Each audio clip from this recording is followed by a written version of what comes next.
আসসালামু আলাইকুম রহমতুল্লাহি ওয়া বারাকাতুহু। আলহামদুলিল্লাহ ওয়াসসালাতু ওয়াসসালামু আলা রাসূলিল্লাহ ওয়া বা'দ।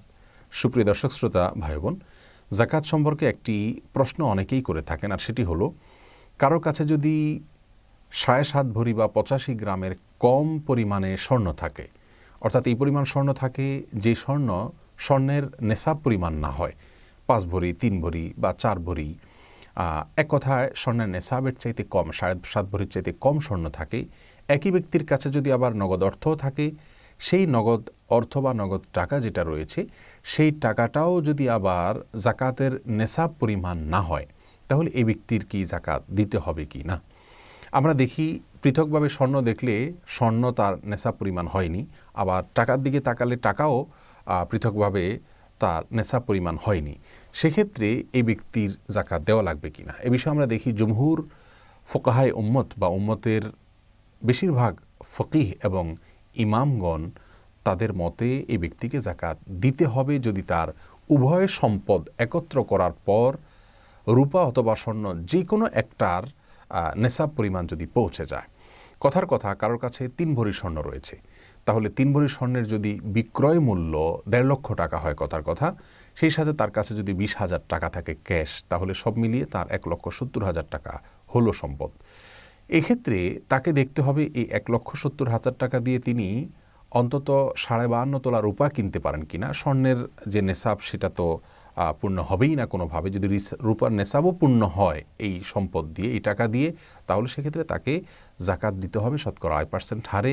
রূপার নেসাব যেহেতু পূর্ণ হয়েছে, অতএব তার উপরে জাকাত আবশ্যক হয়েছে, অর্থাৎ স্বর্ণ অথবা রূপা যে কোনো একটার নেসাব পূর্ণ হলেই তাকে জাকাত দিতে হবে। যদি পৃথক শুধুমাত্র স্বর্ণ থাকতো, নগদ কোনো টাকা না থাকতো, তাহলে সেক্ষেত্রে ৭.৫ ভরির আগ পর্যন্ত তার জন্য জাকাত দেওয়া আবশ্যক হতো না। কিন্তু যখনই স্বর্ণের সাথে নগদ অর্থ যুক্ত হলো, তাহলে দুইটা মিলে, অর্থাৎ স্বর্ণের বিক্রয় মূল্য এবং নগদ অর্থ দুইটা মিলে যদি রূপার যে নেসাব সেটার পরিমাণও হয়, তারপরেও পরিপূর্ণটুকুর জাকাত দিতে হবে। আমাদের সমাজে বহু মানুষ রয়েছেন এভাবে দুইটাকে মেলালে দেখা যায় তার জাকাত আবশ্যক হয়ে যায়। অতএব আমাদেরকে এ বিষয়ে সাবধান থাকতে হবে, সচেতন হতে হবে, সতর্ক থাকতে হবে যে জাকাতের মতো ফরজ বিধান যাতে কোনোভাবে লঙ্ঘন না হয়। আর কারোর যদি শুধুমাত্র নগদ অর্থ থাকে, স্বর্ণ না থাকে, তাহলে সেক্ষেত্রে দেখতে হবে তার সে নগদ অর্থটি স্বর্ণ অথবা রূপা যে কোনো একটা, অর্থাৎ সর্বনিম্ন যেটা, সেটার পরিমাণ যদি হয়ে যায় তাহলে তার জাকাত দিতে হবে। যেহেতু আজকের বিশ্বে, আজকের পৃথিবীতে রূপার দাম অনেক কম এবং রূপার দাম সবসময় কম থাকে, তো যদি কারোর কাছে কথার কথা ৫০,০০০ টাকা থাকে, আর ৫০,০০০ টাকা দিয়ে যদি ৫.৫ তোলা রূপা কেনা যায়, ৫৯৫ গ্রাম রূপা কেনা যায়, তাহলে সেক্ষেত্রে তিনি জাকাত দিতে হবে।